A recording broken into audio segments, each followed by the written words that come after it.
Hi students, welcome to Alphos e-learning chemistry classes for first year. The running chapter is stoichiometry and now we are in session number 10. In previous sessions we discussed about the numericals related to mole concept, that is stoichiometric calculations that relates weight and volume and mole. That is, we can consider the amounts of stoichiometric amounts of any reactant or product in terms of weights or volumes or moles. So we relate all these different quantities depending on the data provided in the problem. And thereafter we discussed about the limiting agent. Limiting reagent is nothing but the reagent which is present less in quantity compared to the required quantity as per the stoichiometric amount or stoichiometric equation. So when the amount of any reagent which is less than the required as per the stoichiometric amounts, then it is said to be the limiting reagent. And once we find the limiting reagent, the remaining reagents are considered as the excess reagents, and here the product amount always depends only on the limiting agent. And that too we discussed that, if you recall, that the limiting reagent concept is applicable only for the reactants, not for the products, because the amounts that are producing the products are from the reactants. So when the reactant is sufficient or insufficient, that insufficient reagent is nothing but limiting agent. Clear? And we solved a few numericals related to that, and let us solve some more numericals related to the limiting reagent concept, and then we will enter into the other concept, that is nothing but writing the molecular formulae of ionic compounds from individual ions. How we can write? Already you know from your lower classes as crisscross method, but again let us recall that concept, how to write, and thereafter, after writing these molecular formulae, how to find the molecular weights. Clear? First let us go for the numericals related to limiting agent. Limiting agent is nothing but the reagent or the reactant that is present less in quantity than the required as per the stoichiometric equation. Clear? And now here let us go for one more numericals. Say for example hydrogen, and this is reacting with chlorine. What? The product will be HCl. So now related to this, some numericals are given like this. If 5.6 liters of hydrogen reacts with 71 grams of Cl2, that is chlorine, find the number of moles of HCl formed. This is the question. Again it is depending on the limiting agent factor. And now for this, from the given data, already we know the reaction stoichiometric relation. Let us write the stoichiometric equation. H2 on reaction with Cl2 will give 2 HCl. And first, after writing the balanced equation, nothing but stoichiometric equation, what we have to do is the mole relations. 1 mole of H2 react with 1 mole of chlorine, giving 2 moles of HCl. This is stoichiometric relation we can get from stoichiometric equation, nothing but balanced equation. And now let us go for the given data. Hydrogen is given in volume. So 1 mole, let us convert into volume. 1 mole is nothing but 22.4 liters at STP. And chlorine is given in weights. So let us convert 1 mole into weight. That is, 1 mole is nothing but 1 gram molecular weight, and it is nothing but 71 grams. It is 22.4 liters. And it is giving, and HCl is asked for moles. Just you observe, it is in grams, it is in moles, and it is given in liters. That is, here we are concerned with weight, volume and mole relations. So now 71 grams give 2 moles of HCl. Clear? And now this is what we are getting the information from stoichiometric equation, where the mole relation, then into required quantities. And now given data, the given data is, it is 5.6 liters and chlorine is 71 grams, and they are asked how many moles. Clear? And here first of all we have to observe which is limiting agent. Just by simply by observing this we can get that limiting agent. When 71 grams 22.4 liters required, 71 grams 22.4 required, but here only 5.6 liters of hydrogen is available. So it is present less than the quantity. Hence it is limiting agent. Here the limiting agent is hydrogen. So now automatically the product depend on this but not on this. Now let us go for this. 22.4 liters hydrogen on reaction with chlorine gives 2 moles of HCl. But here it is only 5.6 liters of hydrogen gives how many moles of HCl? I think now you can solve the question. It is simply 2 by 22.4 into 5.6, that is nothing but by 4. 0.5 moles of HCl can only form when 5.6 liters of hydrogen reacts with 71 grams of chlorine. Clear? If the question continues, that is nothing but how much of chlorine will remain in the vessel.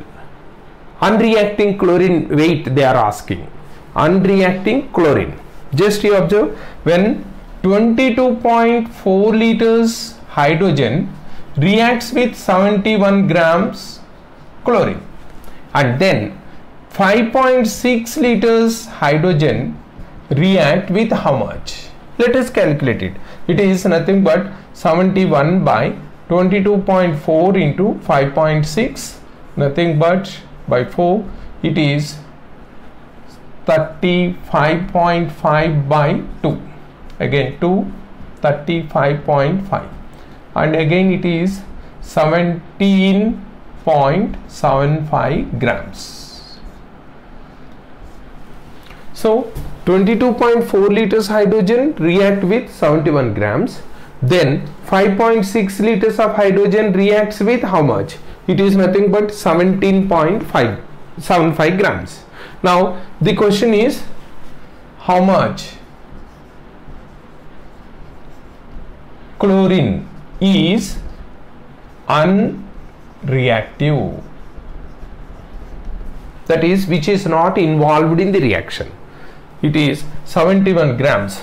Out of 71 grams, if 17.75 grams react, the remaining is 17.75. It is 5, 2, 3, 53.25 grams will remain as unreactive chlorine in the vessel. Are you following? Here just they are asking the relation. First of all we have to find the limiting reagent. After finding limiting reagent, how many moles of the product formed? We calculate. Then with this limiting reagent amount, how much of chlorine reacted? That is calculated as 17.75. Then the remaining is nothing but the initial amount of that chlorine minus the reacted amount. That will provide the remaining amount. Clear? That is one more model question. And now let us solve one more model on this one. Then we can move present sessions concept, that is nothing but writing molecular formula. And here one more model is, in case if it is given in terms of molecules,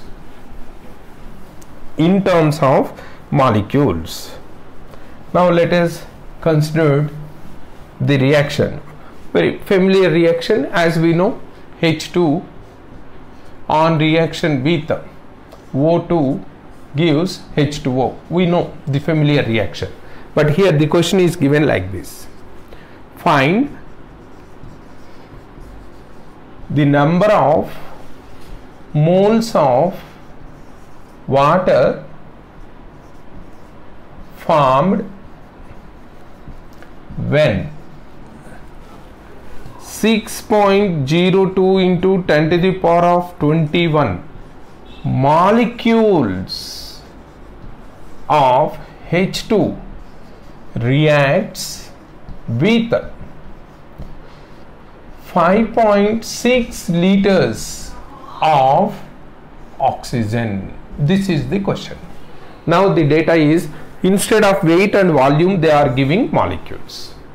And first let us write the stoichiometric equation for the given reaction.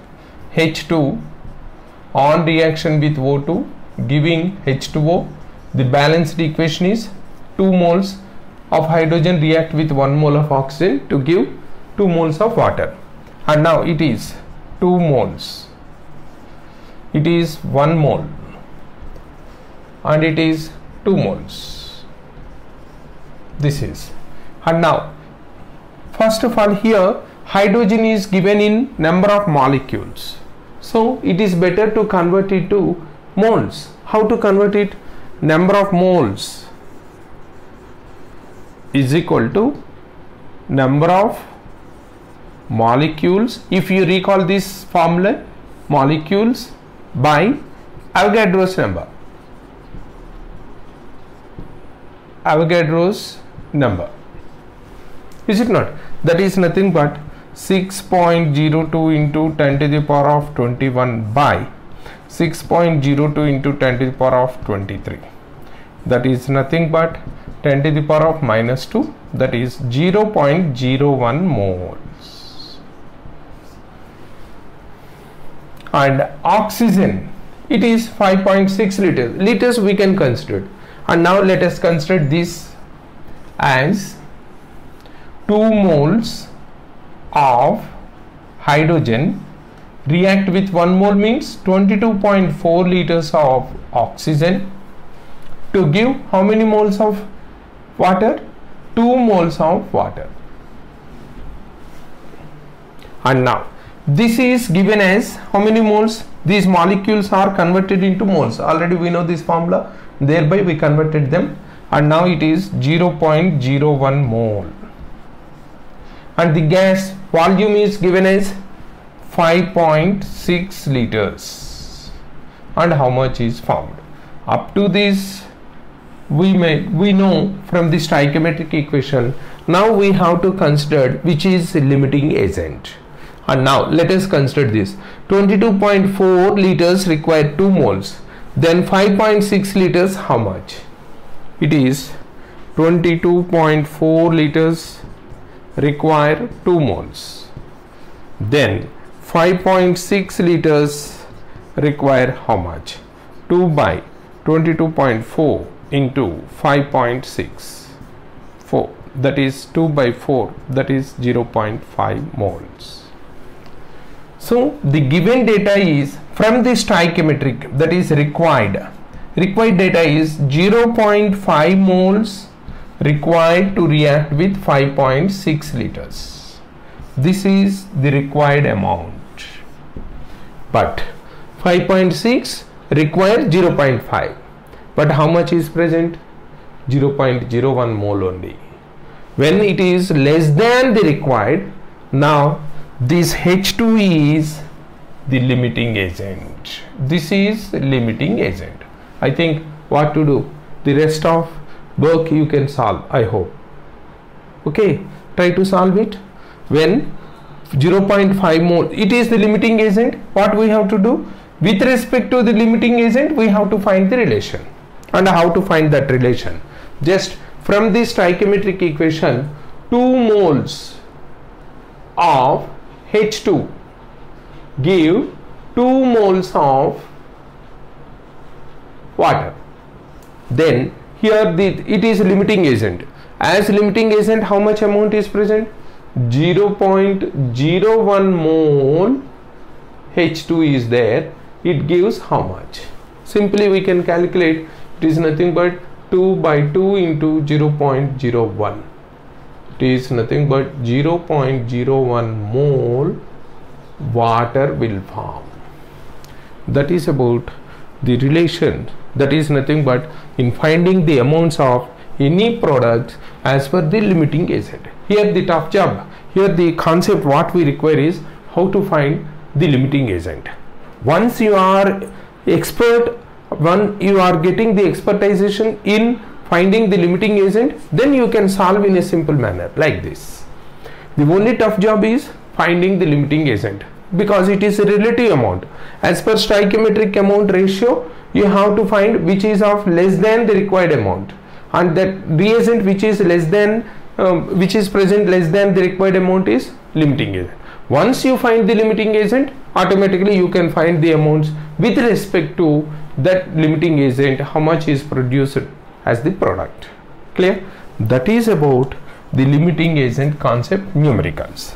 And now let us discuss about writing the molecular formulae for ionic compounds and finding their molecular weights. Here in this case what we are going to use is, after writing the molecular formula for different ionic compounds, just we are considering the gram molecular weight is nothing but the sum of atomic weights of all the atoms that present in that molecule is the molecular weight of that compound. Already we know in previous sessions we discussed about that. Clear?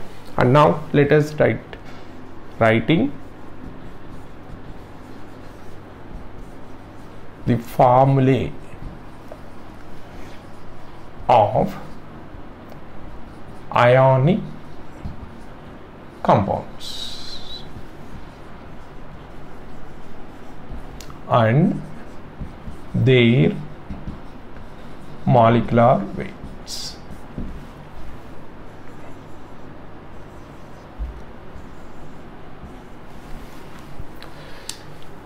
And first of all, ionic compounds. Mostly ionic compounds are salts, you remember. These are salts, and as we know, salts are formed from the reaction, neutralization reaction of acid and base. Clear? And now let me write that.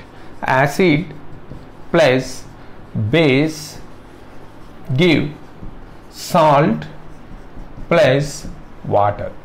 You remember, this reaction of acid reacting with base forming salt and water is known as neutralization.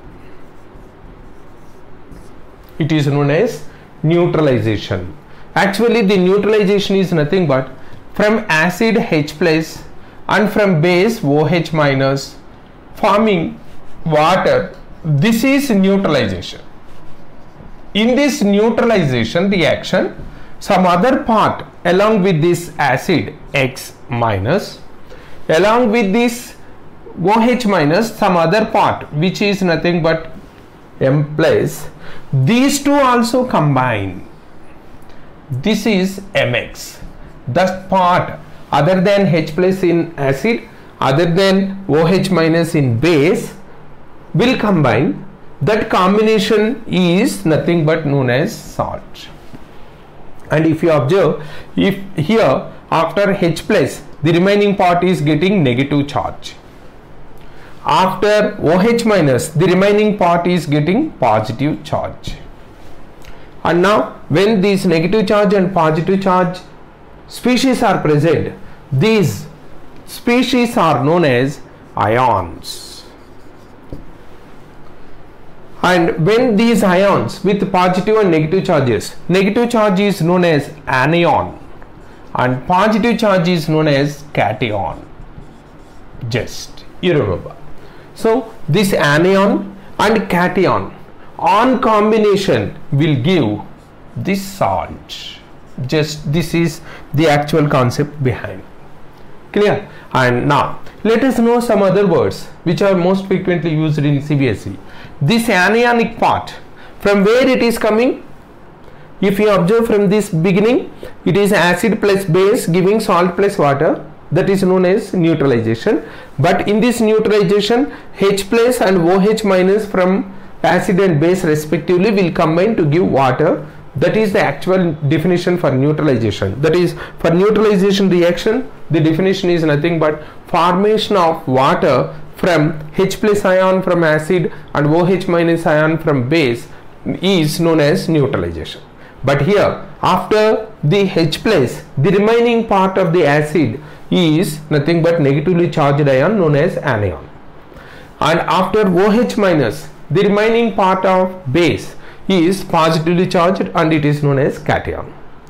Clear with this one? And now, as this anion is coming from acid, it is also known as acidic radical. You remember. Anions, as they are coming from acids, it is also known as acidic radical, and cation coming from base, hence it is known as basic radical. And now salt is nothing but a combination of anion plus cation, or it is a combination of acidic radical plus basic radical. These two combination is nothing but salts. And mostly when these ions are present, the compounds, that is the salt formed, is also known as ionic compound, as the components that involved in the formation of that compound are ions, charged species. Ions are nothing but charged species. When ions involved in the formation of the compound, that compound is known as ionic compound. In ionic compounds, these two oppositely charged species are just having some sort of attraction. Being oppositely charged species, they are having the attraction. That attraction is known as ionic bond. Okay, we will discuss about that bonding in ionic compounds, all these in coming chapters. That is nothing but chemical bonding. Here, just how these ionic compounds most frequently will form is like this: acid radical from acid, basic radical from base, or simply anion from acid, cation from base. On combination will give the salt. That salt is ionic compound. Clear? And now, how to write the formulae for this ionic compound? And just to write that ionic compound, first of all we should know the names of these anions and cations. The names of anions and cations. If we know the name, then we can convert it into symbol, and that symbol combination is nothing but ionic compound representation or ionic compound formula. Clear? And now let us discuss about that, how to get the name of that compound. Let me give some generalizations related to this, because in depth we can discuss in respective chapters. Say for example, acids and bases we are having in our chapter, that is nothing but acid, base, salt, or simply we can also consider it as ionic equilibrium, and there we can go for details. But here, for convenience sake, that is nothing but for easy understanding, let me give some clue or some information, basic information related to this. And as we know, anion, it is negatively charged, and it comes from acid. Clear? And similarly, cation, it is positively charged, and it comes from base. But here the logic is, in case of cation, cations are in general most of the cations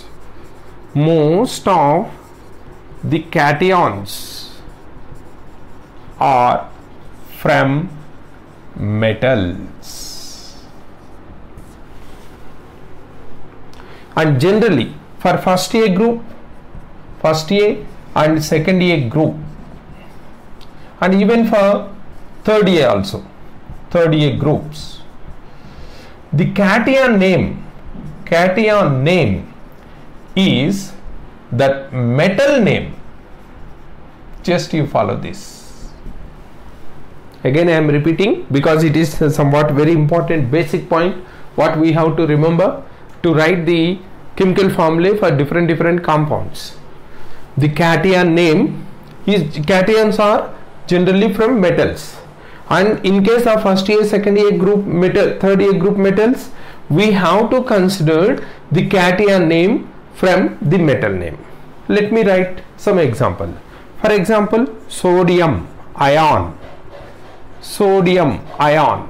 Na plus, the name itself is sodium. Potassium ion, when you are considering potassium, it is K plus.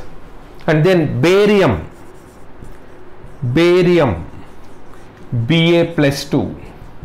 And then calcium, it is Ca plus 2. Magnesium, it is Mg plus 2.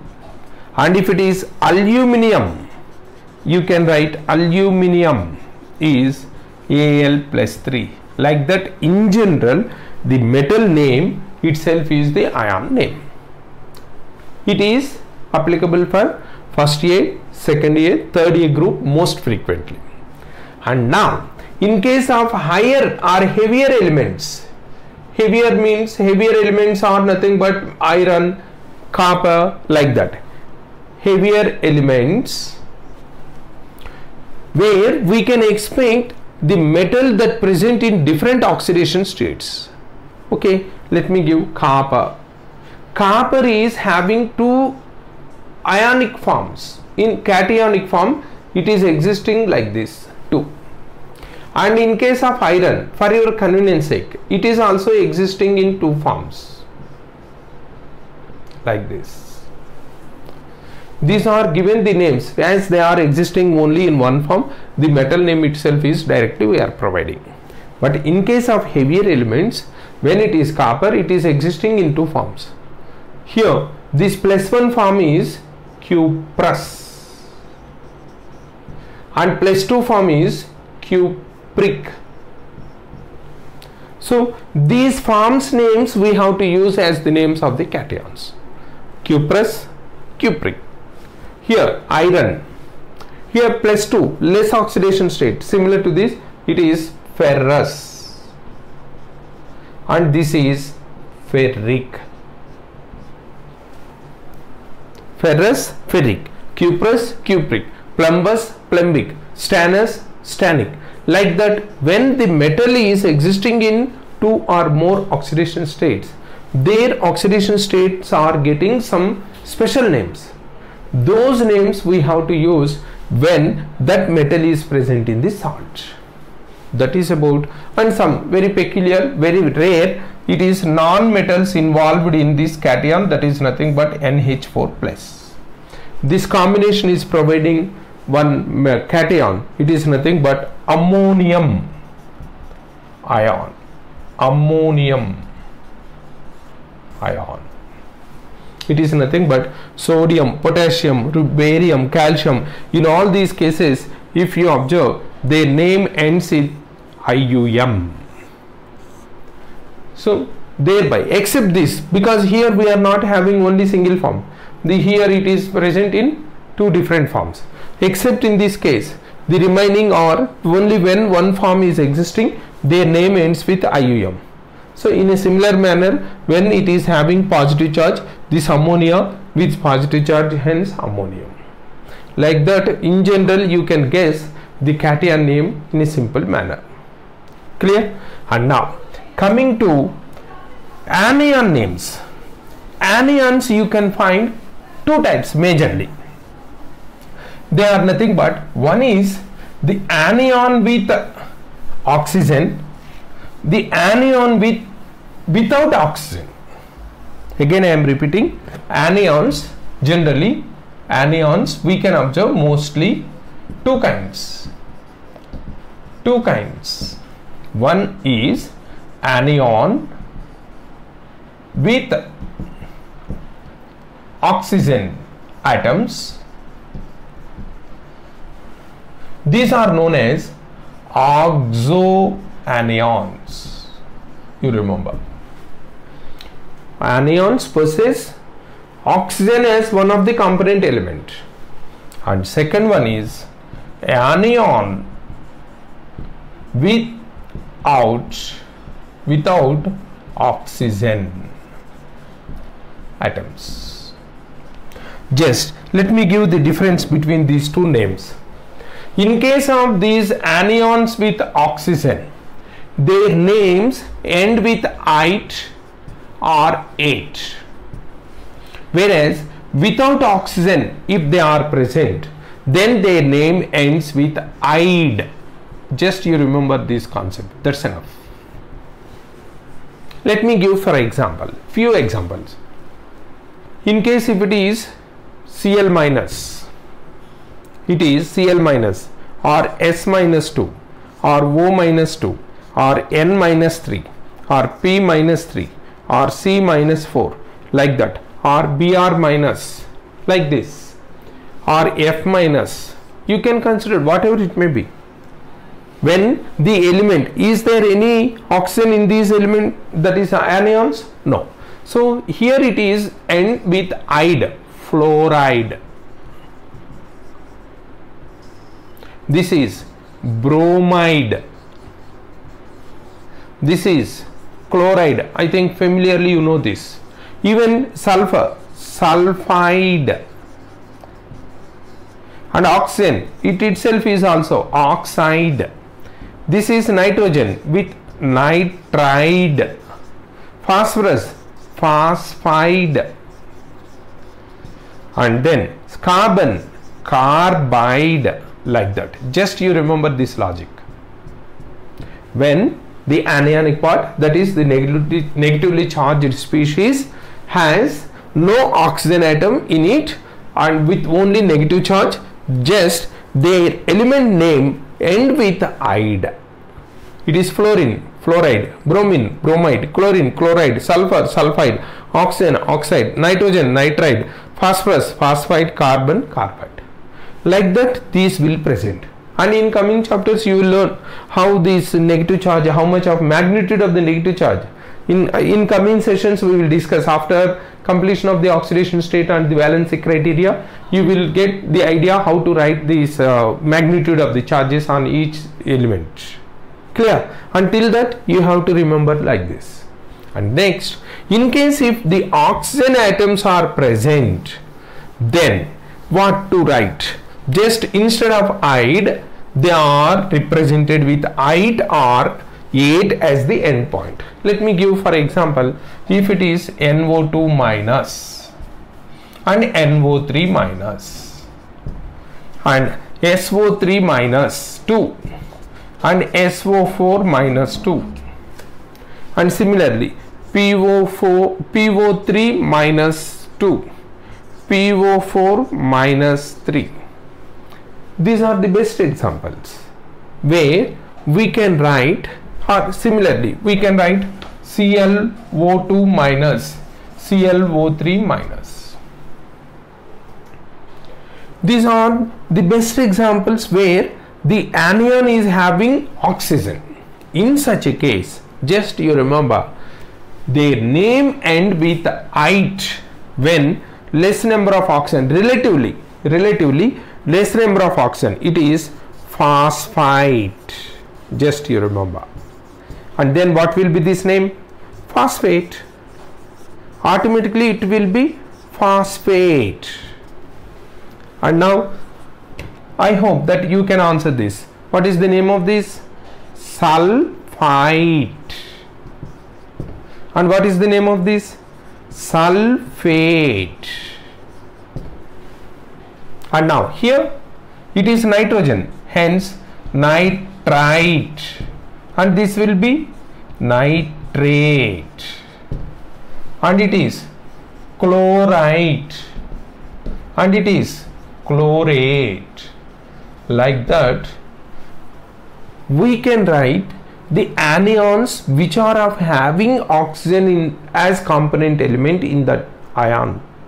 The name has to end either with "ite" or with "ate".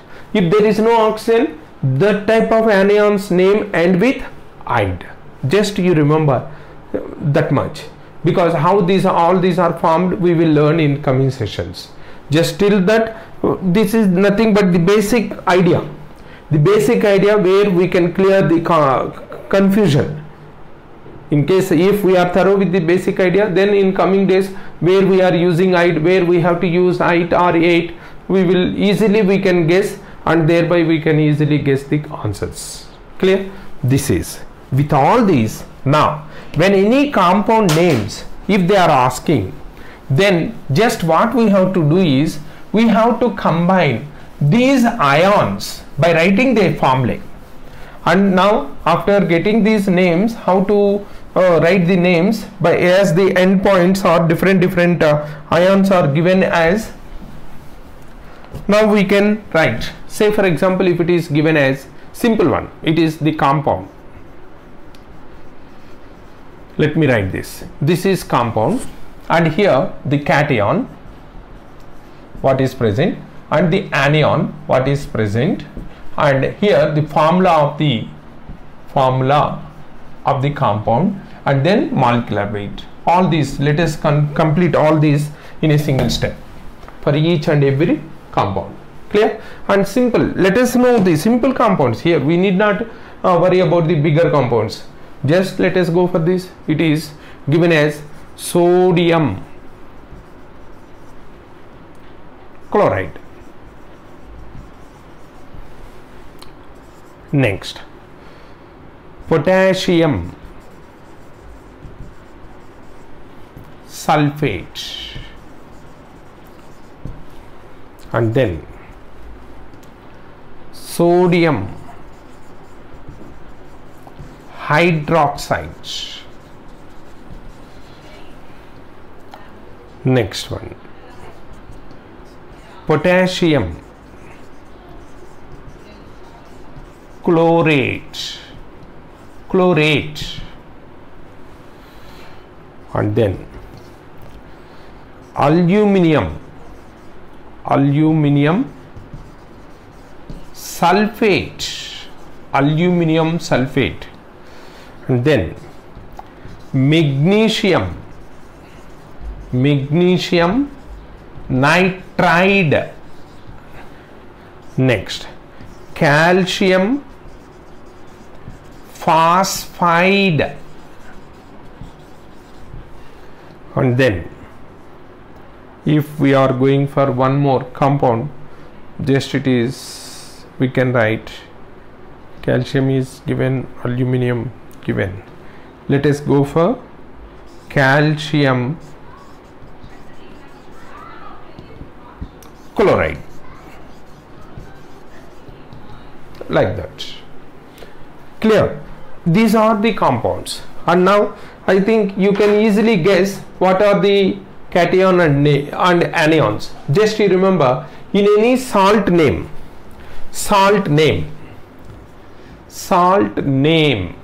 is always following just cation name plus anion name. And already we know cation name has no specific end unless otherwise they are given with different oxidation states. So here sodium is there, and sodium with +1, chloride is there, Cl minus, potassium is there, K plus, sulfate is there, SO4 minus 2, sodium is there, Na plus, hydroxide is there, OH minus, potassium is there, K plus, chlorate ClO3 minus, and aluminium Al plus 3, sulfate SO4 minus 2, magnesium Mg plus 2, nitride N minus 3, calcium Ca plus 2, phosphide Phe minus 3, calcium Ca plus 2, chloride Cl minus. These are the different ions that exist. And now how to write the formula. First let me discuss here, and thereafter we can complete this. If any salt is having the cation with some X plus, and anion is having minus y. Just what we have to do is we have to crisscross the magnitudes of the charges. That means here we can write my atoms, x anions are x in number, my x small x. This is known as criss-cross method. Are you following? Just what we have to do is only you have to crisscross the charges, magnitude of the charge, not the symbol, not the sign, only the magnitude of the charges we have to crisscross. Then you will get the formula of the molecule. And now let us solve this here. How to get it? The formula. It is Na plus Cl minus. Crisscrossing will give NaCl. And then K plus SO4 minus 2. Crisscrossing these charges, we are getting K2SO4. And here Na plus OH minus. Crisscrossing these two giving NaOH. And K plus ClO3 minus. These two giving KClO3. And here Al plus 3 SO4 minus 2. What we have to do? This is going to this, that is Al2 SO4 taken thrice. The total, not only oxygen, not only sulfur. SO4 minus 2 is the ion, that SO4 minus ions 3 in number. And then Mg plus 2 N minus 3 giving Mg3N2. Similarly Ca plus 2 P minus 3 giving Ca3P2. And here Ca plus 2 Cl minus crisscross gives CaCl2. This is nothing but writing the molecular formula. Clear? And now molecular weight. Just molecular weights are nothing but the sum of atomic weights of all these atoms that present in the molecule. That's all. The sum of atomic weights of all the atoms present in these molecules is nothing but molecular weight. How many atoms present? All the atoms, each and every atom we have to count for the weight. Say for example, if it is NaCl, let me solve this and remaining you solve, and in coming session we will discuss about that. Clear? And now NaCl, it is nothing but sodium atomic weight is 23 and chlorine atomic weight is 35.5. So the total is nothing but 58.5 is the molecular weight of sodium chloride. And in case of potassium sulfate, just you observe here potassium atomic weight is 39. How many atoms it is? 2 atoms plus sulfur 32 plus oxygen 16. How many atoms present? Into 4.